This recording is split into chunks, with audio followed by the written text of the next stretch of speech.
سلام دوستان عزیز، خیلی خوش اومدید به این برنامه و کانال گرین والک. امیدوارم که هر جای از دنیا که هستین حال دلتون خوب و خوشحال و سرحال باشین. ما امروز در شهر خانسار در استان اصفهان هستیم و قصد داریم که الان به طرف آسیاب آبی خانسار، یکی از قدیمی ترین آسیاب های آبی ایران، بریم و از اونجا دیدن کنیم و بعد از اونجا هم به اطراف آسیاب آبی و از طبیعت اونجا دیدن بکنیم و مشاهده میکنیم که در خزان پاییزی چقدر میتونه اینجا قشنگ و زیبا باشه. آسیاب سنگیه چی اسمش چیه؟ آسیاب آبی خانسار بهش میگم.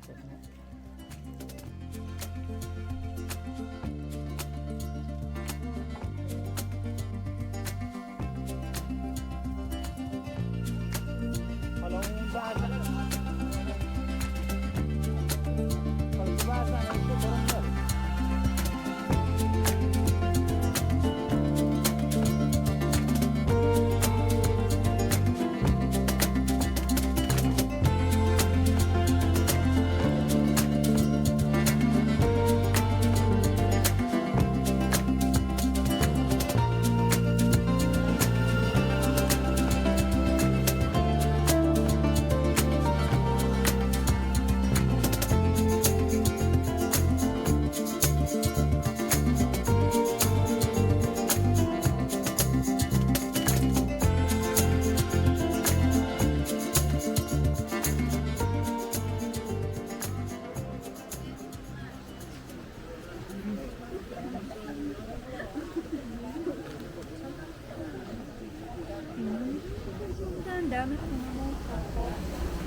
بفرمایید آقا.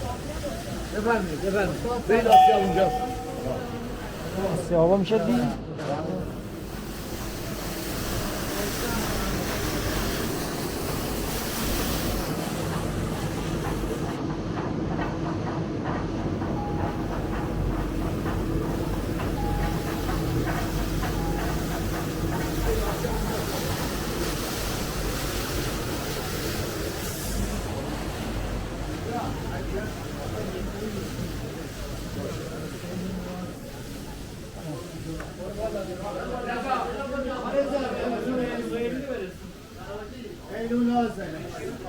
بگو چه تعمی؟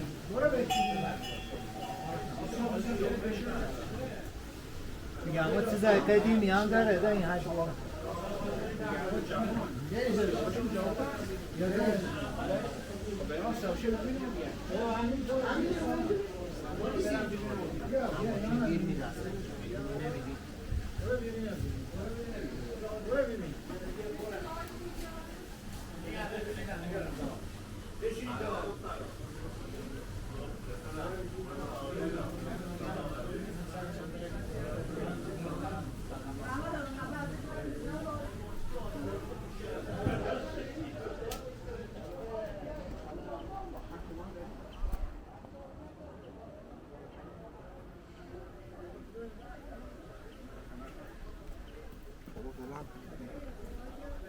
بالا پشت اون میشه را؟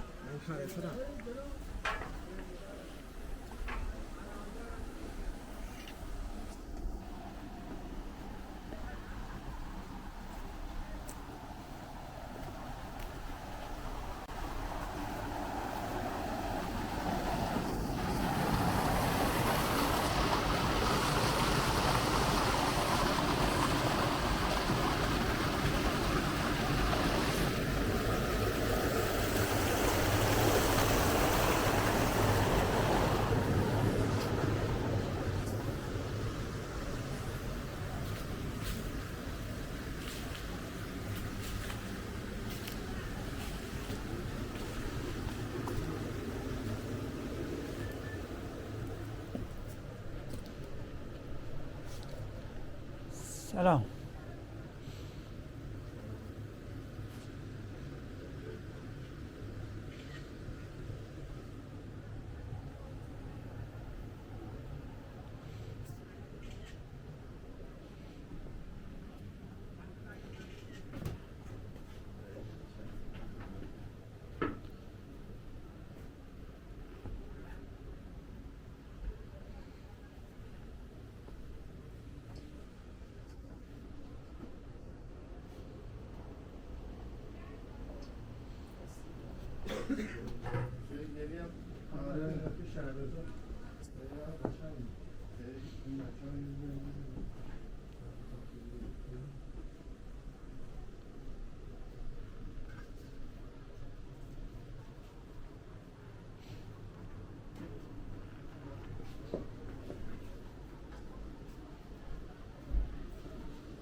خسته نباش.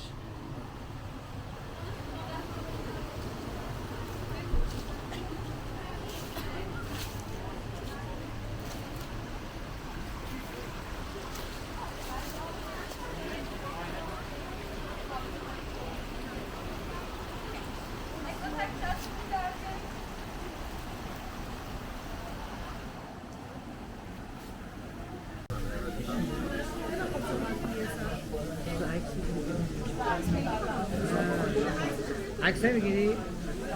اولا بریم بخونی؟ بهتون خیر مقدم میگم ایشالله همیشه تنتون سالم باشه، دلاتون شاد، لباتون خندون، زیبای همه پر پول بشه.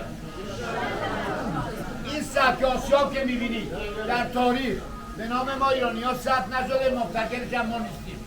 ما از ساسانیان به غرب، اشکانیان، هخامنشیان و ما قبل با استفاده از انرژی باد یا با اسب و شتر ما آسیاب درست می‌کردیم.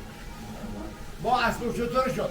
برید برزنه ببینید، بابانم تو خواب، طبس، خراسان جنوبی، نشتیپام، اطراف کویر آسیابادیامون از خوشبختانه ثبت یونسکو هم داره. این سبک استفاده از انرژی ها و رومیا به ما یاد میدن که زمانی که امپراتوری روم از ما ایرانی‌ها تو دو مرحله شکست می‌خوره. تو سرزمین سوریه فعلی که جزو خاک ما بوده، شامات میگفتی برید. مرحله اول جنگ فرمانده اونا کراسوس بوده، زمان اشکانیان، برید بخونید در تاریخ. مرحله دوم والریانوس بود، زمان ساسانیان. رومیا بهش میگن سزار والریانوس که اولین سزاریان ثبت در تاریخ، مربوط به همین جولیوس سزار به نام خودش هم ثبت شده سزاریان. البته ما ایرانی‌ها خودمون در شاهنامه اینا رو همه مفصل داریم. این سزار رو ما ایرانی‌ها به اشارت میاریم. 10 سال توی قلعه در چوبشر فعلی ما اینو زندانیش می‌کنیم. قلعه هنوز هست. کتیبه‌ش هم تو نقشه رستم فارس هست که زانو میزنه جلو شاپور اول، قصر والریان هم تو فارس هست. ما ایرانی‌ها که بردهداری نداشتیم که بردهداری مال اروپایی‌ها بوده و مال عربا. پادشاه یه منشور صادر میکنه، 5 تا ماده داره، دیگه چی؟ هر اسیری به ایرانی خوندن و نوشتن، هنر، صنعت یاد بره، ما این آزاد میکنیم بره. زن اسیر کار کنه بهش حقوق میدیم، مرد اسیر کار کنه مساوی زن و مرد حقوق. اونایی که تو اون قلعه بودن با ایرانی‌ها توافق میکنن، یه پلی هست در دستور بهش میگن پل قدیم، اون پل رو میسازن، اونا آزاد میشن. هنوز از اون پل ماشین تردد میکنن، خوزستانی‌ها میدونن. بقیه این اسرا ساکن میشن تو دستور. اگر رفتی دستور به تاکسی دستور بگو آقا منو ببر محلی رومیا. رومیا هنوز تو دستور رسمیت دارن، محلی قلعه اطرافشون عربا دارن، هنوز تیکه میندازن به هم.